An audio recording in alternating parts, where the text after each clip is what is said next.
सगळ्यात वैशिष्ट्यपूर्ण मानली जाणारी बिदाल येथील बैलाची तोरण मारण्याची शर्यत नागपंचमीच्या निमित्ताने उत्साहात पार पडली। यंदाच्या स्पर्धेत तब्बल 76 बैलांनी सहभाग घेतला।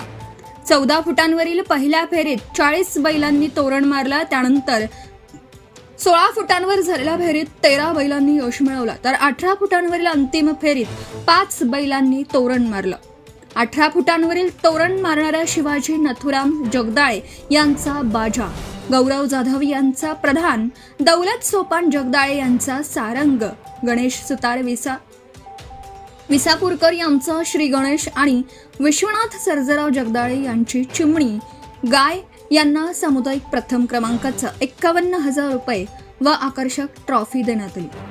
16 फुटांवरील तोरण मारणाऱ्या 8 बैलांना सामुदायिक द्वितीय क्रमांकाचे 31,000 रुपये, तर 14 फुटांवरील तोरण मारणाऱ्या 27 बैलांना 21,000 रुपयांचं तृतीय क्रमांकाचं बक्षीस देण्यात आलं।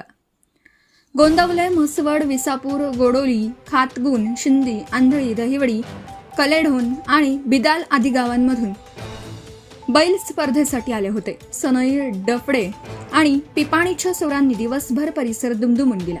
स्पर्धेचं थेट प्रक्षेपण झाल्याने महाराष्ट्रासह परदेशातील नागरिकांनी स्पर्धेचा आनंद घेतला।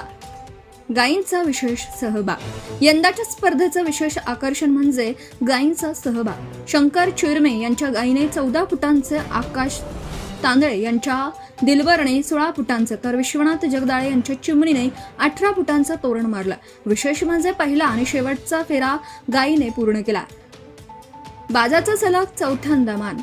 शिवाजी नथुराम जगदाळे यांचा पेडगाव हिंद केसरीचा मानकरी बाजा याने सलग 4थ्या वर्षी प्रथम क्रमांक मिळवत आपली कामगिरी कायम ठेवली आहे। बाहेरगावाहून आलेल्या बैल मालकांसाठी कमिटीने बैलांना टोप देण्याची व्यवस्था केल्याने स्पर्धा सुरळीत पार पडली।